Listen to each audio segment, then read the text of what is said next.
Hey everybody, it's the Commodore from the Clan of the Grey Wolf, and you are watching the weekly Wringer series here on clanofthegraywolf.com. Now, we've got a lot of stuff to take care of from last time, a lot of unfinished business to answer, including answering last week's question, which, I think most of you appreciated, even if you didn't quite understand.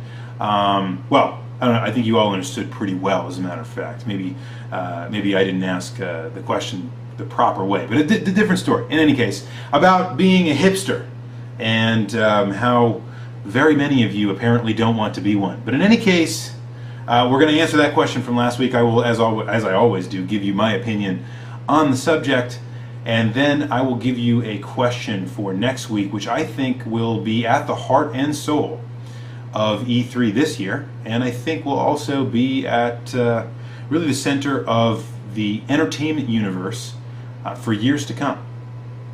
So how's that for a teaser? Is that good? Okay, so lots, folks, it's that time of year, right? We're seeing it now. The news is coming fast and furiously. We've got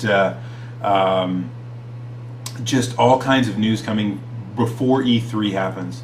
We have product announcements. We have game announcements. We have companies kind of engaging in open warfare against one another in the media, which is always fun, right? So we've got a lot of things going on. It's important to kind of take inventory and take a look at that. I'm sure that we'll do a heck of a lot of that on the Echo Screen Live. So for all of you that don't watch that show, it is live the first and third Wednesday of every month at 9 p.m. Eastern.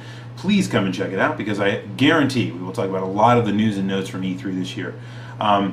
So, as I said before, the question I'm going to ask for this week, I think, will lie at the heart and soul of E3, even if it isn't directly about E3, because, I've been doing this for 2 years now. I've already asked a couple questions about E3, and I'm just kind of sick of it.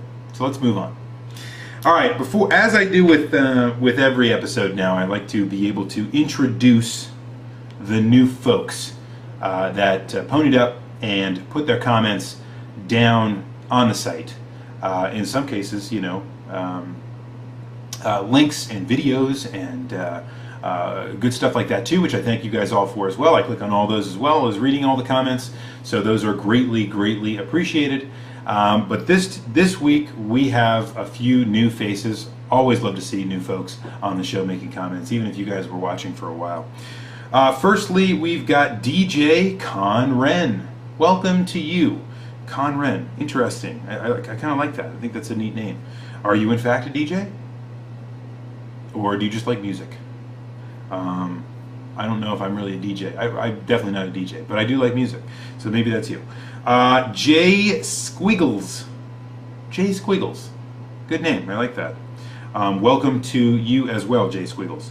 And then this one is a tough one for me to say. It's either Violent X Toaster, or maybe he or she prefers Violent Toaster, in which case the X is just kind of a spacer.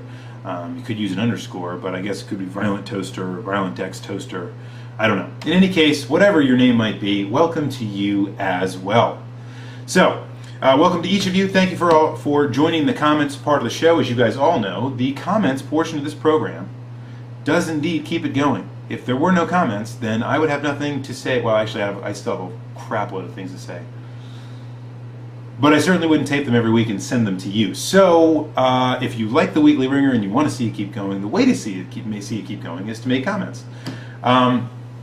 Still have people giving me ideas for the 100th episode of the Weekly Wringer, and this is getting exciting. I've seen a lot of interesting thoughts and ideas, including and a suggestion this week of committing to another 100 episodes, which might be a little aggressive at the moment. I was never even really thinking that the show might get to 100 episodes to begin with. I was just hoping to get through an entire year of weeks, which I did, and then the show kind of became the bi-weekly Wringer. But that's okay. We do what we can with what we have, right, folks? So I was able to do it then. I'm able to do it when I am now. And if you want to see the show keep going to another 100 episodes, you're going to have to do an awful lot of commenting to make that happen. Just saying. Okay. So let's get back into the question from last week, which we have to tie up. All right. So I asked you guys about, is it kind of ironic / hipster-like to be, and is that kind of the sole motivation in being interested in stuff, music, movies, video games, from previous generations? So maybe you like the music or movies of your parents, or perhaps you like video games. You're a little younger. You enjoy video games from an older era that wasn't around when you were born. Totally, right? Is it ironic / hipster to be that? I thought this was kind of an interesting, a set of responses, because I didn't expect anybody to come out and be like, "Oh yes, absolutely, it's totally a hipster thing and it's only ironic."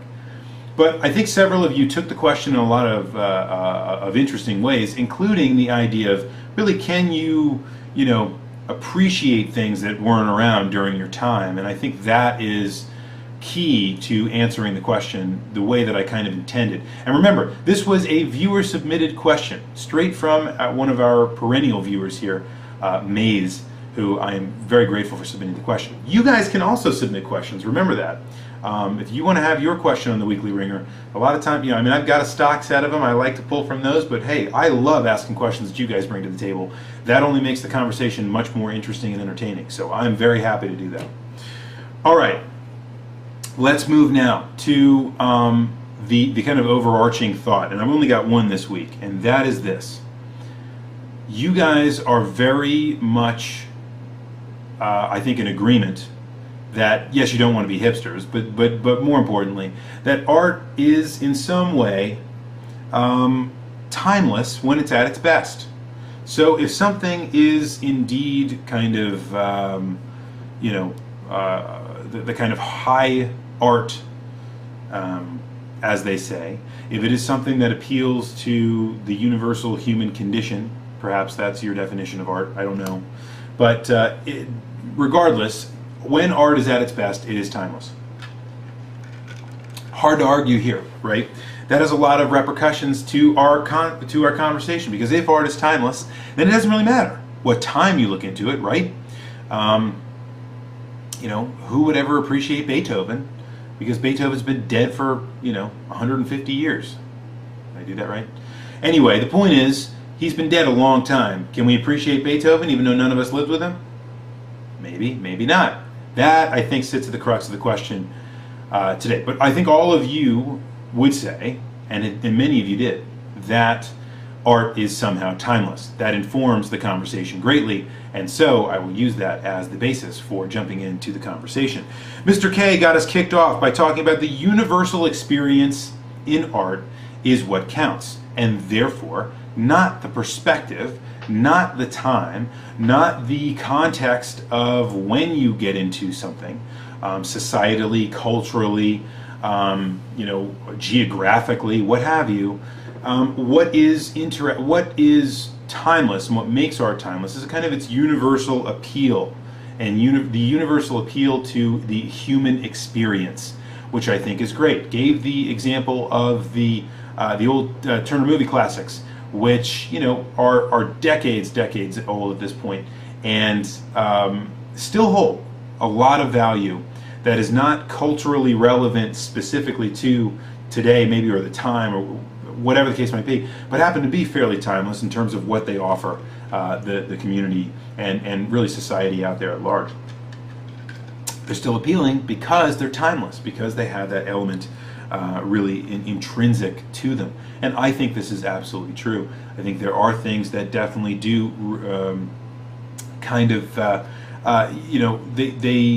they kind of echo with a timelessness beyond the kind of early strikes that it makes toward culture, and it resonates beyond kind of that specific time into a lot of other things, which I think is cool. Man with a Harmonica proposed a question that might ask what I was looking for actually a little bit better, and it goes a little something like this: can one better connect to material from his or her own generation? That's a great question.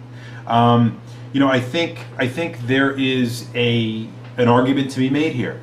I would like to think, because I was very much into music, movies, games from generations past, that it's something that you can kind of connect to, and that you can forge unique bonds with, and that you could, beyond that, perhaps even understand it in historical context, as it were, in order to, I guess, become appreciative of the moment that something kind of was begat into the world, artistically, as it were. So, can you connect to stuff beyond your own generation? That's another way to probably say it. I think you probably, all of you think that you can. It is possible. I think what's debatable is, are there kind of better motivations for doing so, slash, better ways of doing it, better approaches to take to doing so. That is up for debate, and that's why we're all here to talk about it. So, great question, man with a harmonica. I agree 100%. That probably is a better way to ask it. But again, hey, this is why we ask the questions to begin with, right? Red Mage answers the question I just asked, and I think the one that Man with a Harmonica asked, to say, it depends on why someone is getting into these things as much as if they are, right? So why is someone going after them? So I think what we would probably say is that the ironic or the hipster kind of reasoning for getting into some of these things is just because they're old or they're bad. Like they're actually just trash and no one appreciates them. So, they just go and they appreciate it because they think that makes them cool. Whatever the case might be, whatever you think a hipster is or is not, I think those are the things that make kind of the basis of it, right? So if you're getting into something just because it's old, that I don't think is appreciating the timelessness of the art, right? What would be appreciating the timelessness, according to Red Mage, is kind of why. Well, I'm looking for deeper cultural roots, or Mr. K's experience. I'm looking for that experience with something that came before my time. Perhaps you just want to, learn historically where the games you like came from, or the movies that you like came from. Or you just want to see if, what the evolution was like, the evolution of film, music, TV, whatever the case might be. Maybe you can glean some of those things, some of those answers to the universal human experience from those things. And that tends to be, I think, the reason why I do it. Great point, though. I like that. So motivation, folks, I think it matters.